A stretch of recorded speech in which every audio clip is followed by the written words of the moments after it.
I thought as a public service, since it's so hard to find reliable news these days, tonight I would provide a few rules of thumb for trying to follow the news in our modern age. Starting with, if the headlines in your preferred news outlet routinely feature words like shreds, destroys, pummels, bashes, your outlet is a partisan piece of shit. Either that or you're reading a Batman comic. If your news outlet consistently reduces everything that happens in the world to who the president of America is, get rid of it. It's just thoughtless, reflexive team politics. Trust me, no one lighting a tire fire in Haiti is thinking, I wouldn't have done this under Trump, but given the weakness of the Biden administration, why not? Bill Maher is stepping away from his usual jabs at Democrats to take aim at left-leaning media. Why? Because he's tired of the fear-driven narratives and constant overhype. In his view, today's news often feels more like a show than real journalism, built to grab attention and profits. He's calling it out in bold fashion, and yes, I've got all the clips. So hit that subscribe button, and let's dive in. It's time for the media to admit that they blew the whole thing way out of proportion, because as always with media these days, they don't cover what's most important, just what's most fun to watch.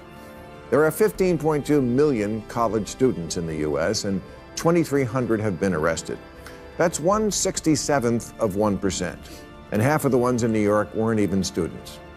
But we were given the false impression that these protesters are the voice of their generation, having found a cause for which they were willing to go to the tents and to the barricades. Oh, please, these kids are more violent when their team wins a championship. Bill Maher opens by calling out how some media outlets, especially on the left, turn small stories into major headlines. Take the recent student protests against Israel.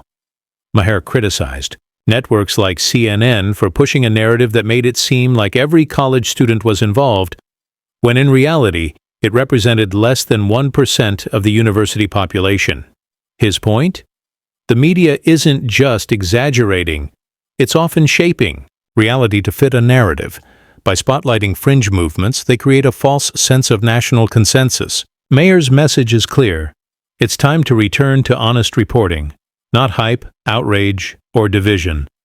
What he says next hits hard.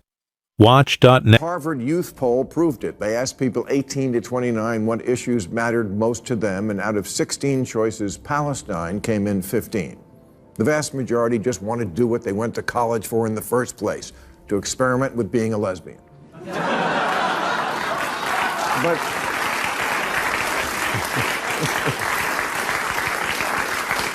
But when these kids chant, the whole world is watching, they're right. But only because you assholes with the cameras won't show anything else. Isn't there a bear in a swimming pool somewhere you should be covering? Tune in to some outlets like MSNBC or NPR, and you might think the country's on the edge of collapse. Day after day, it's non-stop coverage of protests, often framed through a single political lens. The formula: spotlight outrage, turn up the volume, and tie it all back to one figure, Trump. According to Bill Maher, this isn't journalism, it's media malpractice. Instead of informing, they amplify fear to keep audiences hooked. Maher calls it what it is: performative, not responsible reporting. And he's not buying it. So, I thought as a public service, since it's so hard to find reliable news these days, tonight I would provide a few rules of thumb for trying to follow the news in our modern age. Starting with, if the headlines in your preferred news outlet routinely feature words like shreds, destroys, pummels, bashes, your outlet is a partisan piece of shit. Either that or you're reading a Batman comic. It's fascinating and a bit concerning how even highly educated journalists fall into the trap of writing sensational headlines just to chase clicks. These are professionals trained to verify facts and inform the public, yet many seem to trade accuracy for attention. Bias is expected from independent creators who are open about their views. But when major outlets claiming neutrality do the same, it feels like a breach of trust. They should be truth-tellers, not drivers of outrage. Maher's issue isn't just with the headlines, it's the double standard behind them.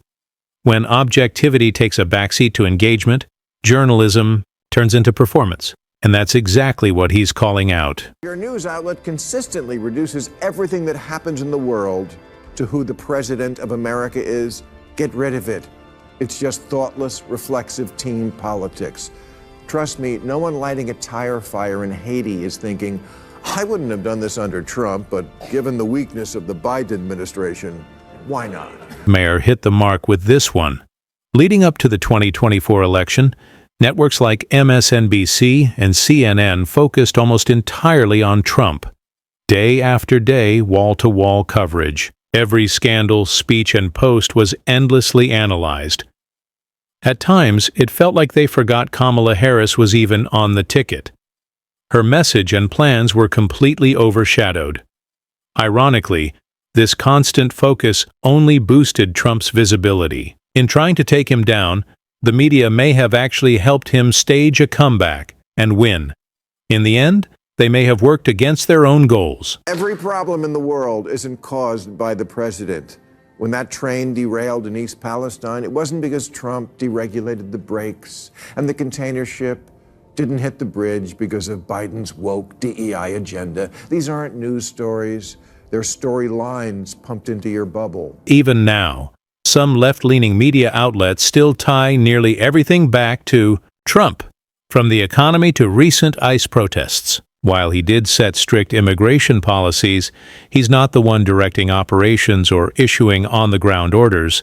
That role belongs to officials like Tom Homan, the former acting ICE director, who played a key part in shaping enforcement strategies. Yet his name is rarely mentioned in major coverage. Even California Governor Gavin Newsom tends to criticize Trump rather than address Homan directly. Why? Because Trump draws bigger headlines. But ignoring the actual policymakers reflects how surface-level the coverage can be. Please be aware that once the news became a profit division of media companies, they stopped being in the news business and are now in the audience-stroking business.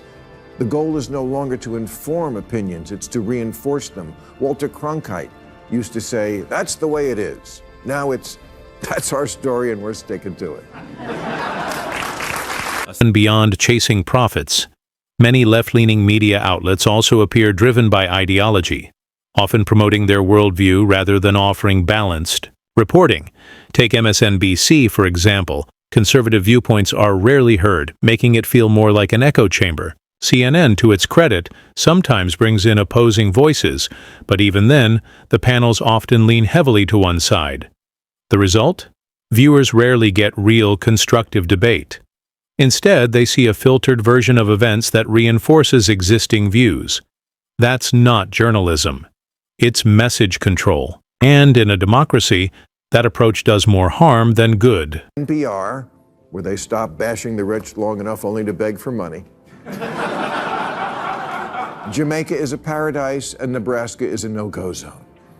News Nation reported this year that the U.S. was on track for nearly a 300% increase in measles cases. 300%? Wow, that sounds like it could be millions.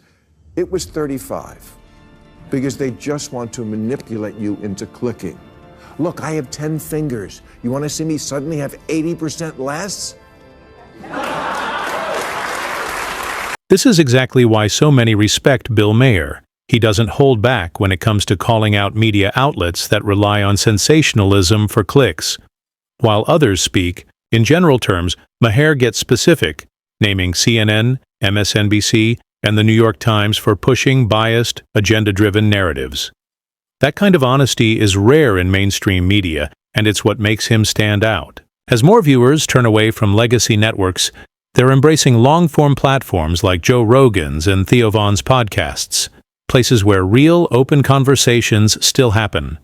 That shift speaks volumes about what people truly value. Never trust the initial reports. The media cares way more about being first than being right. They love a scoop, but it's a scoop of shit because it always turns out to be wrong. This goes way back to, remember Columbine? Remember that, the first school shooting where it was widely reported that the shooters were members of a trench coat mafia? They weren't. That they were being bullied? Not true. And they targeted jocks? No evidence of that. So they got everything right except for all of it. I've kept track of how often networks like MSNBC and CNN rush to break a story only for the facts to later fall apart. It's a growing issue. Remember CNN's 2017 story on Anthony Scaramucci and a Russian fund? It was pulled within 24 hours, and several journalists resigned after CNN admitted the report didn't meet editorial standards. Then there's MSNBC's 2019 segment with Lawrence O'Donnell, based on a single anonymous source linking Trump to Russian oligarchs. That claim was retracted, and O'Donnell publicly apologized, calling it a mistake in judgment. These moments reflect a bigger problem. The pressure to be first often outweighs the need to be right. Relying on one unverified source has led to repeated retractions after the damage is done. Once a false story spreads online or airs on TV, it's almost impossible to undo. When trusted outlets make these mistakes, it chips away at public trust and sends viewers toward more opinion-driven platforms. If traditional media truly prioritized accuracy with cross-checks and multiple confirmations, we'd see fewer errors and more credibility. Until then, it's wise for viewers to stay cautious. Speed shouldn't come at the cost of truth. That wraps up today's video.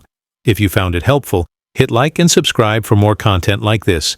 Thanks for watching. See you next time. It's time for the media to admit that they blew the whole thing way out of proportion, because as always with media these days, they don't cover what's most important, just what's most fun to watch. There are 15.2 million college students in the U.S., and 2,300 have been arrested. That's 1/67th of 1%, and half of the ones in New York weren't even students. But we were given the false impression that these protesters are the voice of their generation, having found a cause for which they were willing to go to the tents and to the barricades. Oh, please, these kids are more violent when their team wins a championship.